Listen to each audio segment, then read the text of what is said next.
Hey, what's up, guys? Hope you guys are doing great. Wanted to get this little teaser video up for none other than Crusher's Creations.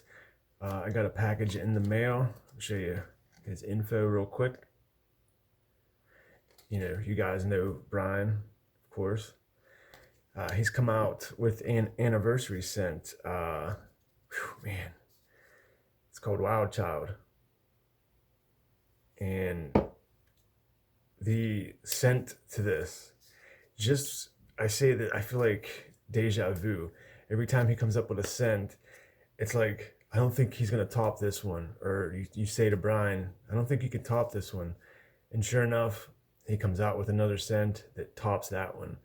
This isn't his anniversary scent. I'm not going to go into details, the scent profiles or anything like that, but I can tell you, wow, you do get an oaky-ish,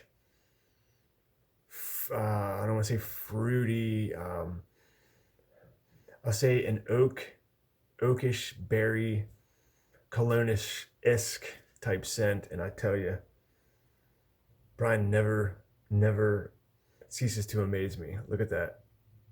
That is so silky smooth. I haven't used this yet, but I'm sure it's just going to do just fine. And the oil, he will have it in the regular blend and the emu blend. And of course, emu, this is some of the top of the line stuff I've tried, especially the emu blend.